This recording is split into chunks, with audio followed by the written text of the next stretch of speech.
Hello friends, welcome back to our channel மாணவன் ஆசிரியர். இந்த இடம் நம்ம என்ன அப்டேட் பார்க்க போகிறோம்னு பார்த்தீங்கன்னா, தமிழ்நாட்டில் டெட்டிடிஆர்பி ஆசிரியர் தகுதி தேர்வில் தேர்ச்சி பெற்றவர்களுக்கு பணி நியமனம், ஆசிரியர் தேர்வு வாரியம், தமிழக அரசு அதிரடி உத்தரவு அப்படிங்கிற மாதிரி ஒரு அப்டேட் கொடுத்துருக்காங்க. ஸோ தமிழகத்தில் வந்து பார்த்திங்கன்னா டெட் எக்ஸாமில் பாஸ் பண்ணவங்களுக்கு வந்து நியமன தேர்வு வந்து பார்த்தீங்கன்னா நடத்தினாங்க. அந்த நியமன தேர்வுக்கான தேர்வு முடிவுகள் இன்னும் வெளியாகவில்லை.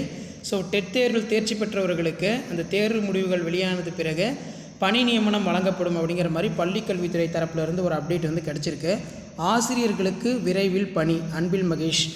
டெட் தேர்வில் தேர்ச்சி அடைந்த ஆசிரியர்கள் விரைவில் பணி அமர்த்தப்படுவார்கள் என அமைச்சர் அன்பில் மகேஷ் பொய்யாமொழி அவர்கள் ஒரு அறிவிப்பை வந்து இன்றைக்கி கொடுத்துருக்காங்க. ஸோ திருச்சியில் பேட்டி அளித்த அவர், பள்ளி கல்வித்துறையில் ஆசிரியர்களுடைய தேவை அதிகமாக உள்ளது என்றார். மேலும் பகுதி நேர ஆசிரியர்களை முழு நேர ஊழியர்களாக மாற்ற வேண்டும் என்ற நீண்ட நாள் கோரிக்கையினை சிஎம் ஸ்டாலின் கவனத்திற்கு கொண்டு நிறைவேற்றப்படும் எனவும் உறுதியளித்துள்ளார் அப்படிங்கிற மாதிரி சொல்லியிருக்காங்க. ஸோ அப்போ விரைவில் வந்து பார்த்திங்கன்னா டெட் தேர்வில் தேர்ச்சி பெற்றவர்களுக்கு ஆசிரியர் பணி நியமனம் தொடர்பாக அறிவிப்பு வெளியாகும் அப்படிங்கிற மாதிரி பள்ளிக்கல்வித்துறை தரப்புலேருந்து ஒரு அப்டேட் வந்து கிடச்சிருக்கு. ஸோ மெயினாக வந்து பார்த்திங்கன்னா டெட் எக்ஸாமினேஷன் எல்லாமே நடந்து முடிஞ்சிருச்சு. டெட் தேர்வில் தேர்ச்சி பெற்றவர்களுக்கு காம்படிட்டிவ் எக்ஸாமினேஷன் நியமன தேர்வு வந்து நடத்தி முடிச்சிட்டாங்க. இன்னும் ரிசல்ட் வந்து பார்த்தோன்னா எதுவும் ரிலீஸ் பண்ணல.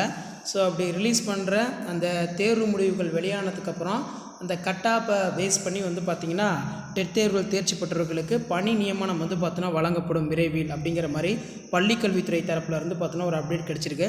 ஸோ இதான் வந்து பார்த்தோன்னா இப்போ டெட்டிடிஆர்பி லேட்டஸ்ட்டாக வெளியான அப்டேட்டு. ஸோ வீடியோ இன்ஃபர்மேட்டிவாக இருந்தால் ஃப்ரெண்ட்ஸுக்கு ஃபார்வர்ட் பண்ணுங்கள். மறக்காத மாணவன் ஆசிரியர் யூடியூப் சேனல் சப்ஸ்கிரைப் பண்ணி கீழே இருக்கக்கூடிய பெல் ஐக்கானை ப்ரெஸ் பண்ணி ஆன் வைங்க. அப்போ தான் டெட்டிடிஆர்பி ரிலேட்டடாக தொடர்ந்து உங்களுக்கு அப்டேட் நோட்டிஃபிகேஷனில் ஷோ ஆகிட்டே இருக்கும். ஸோ டெட்டிடிஆர்பி ரிலேட்டடாக தொடர்ந்து நிறைய அப்டேட் கொடுக்க போகிறோம். ஷேர் பண்ணுங்கள், சப்ஸ்கிரைப் பண்ணுங்கள் மாணவன் ஆசிரியர் யூடியூப் சேனல். ஸோ இதான் அப்டேட்டு. தேங்க்யூ.